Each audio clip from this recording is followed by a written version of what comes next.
বন্ধুরা সবাইকে নমস্কার। চলে এসেছি আবার একটা নতুন রেসিপি নিয়ে। দেখো আমি এই ঝিঙে রান্না করবো, ঝিঙে রস বড়া বানাবো, ঝিঙে রসে বড়া, যেটা হবে পনির দিয়ে।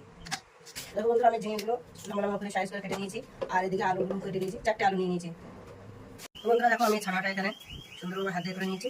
আর এক্ষেত্রে মশলা দেবো, দেখো লবণ, শুকনো লঙ্কার গুঁড়ো, হলুদ, জিরে গুঁড়ো, ধনে গুঁড়ো, সবগুলো আমি সাথে দিয়ে দিলাম। পরিমাণ মতো ময়দা। সুন্দর করে ছানাটা মাখিয়ে নিয়েছি। এবার আমি এখানে ছোটো ছোটো করে লেচি কেটে 2 হাত দিয়ে পাকিয়ে নেবো। দেখো কত সুন্দর করে গোল গোল করে বানিয়ে নিয়েছি। এবার এগুলো আমি একটা করে তেলে ছেড়ে দেবো।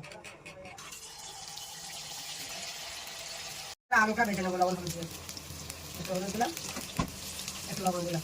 এবার ঝিঙেগুলো দিয়ে দিচ্ছি, হলুদ দিচ্ছি সামান্য পরিমাণে, এবার একটু লবণ দিচ্ছি। এখানে আছে 4 মগজ, কাঁচা লঙ্কা, আদা, জিরে আর কাজু বাদাম নিয়ে সব মিলে পিষে নিয়েছি। এবার এটা দিয়ে দিচ্ছি। এবার ভেজে রাখা আলুগুলো দিয়ে দেবো, গরম জলটা দিয়ে দেবো। এবার একটা করে বড়াগুলো দিয়ে দেবো, একটু ঘি দিয়ে দেবো সামান্য। তো তৈরি হয়ে গেল ঝিঙে পনিরের রসে বড়া। তো দেখো বন্ধুরা কত সুন্দর তৈরি হয়ে গেল একটা ঝিঙের রসে বড়া।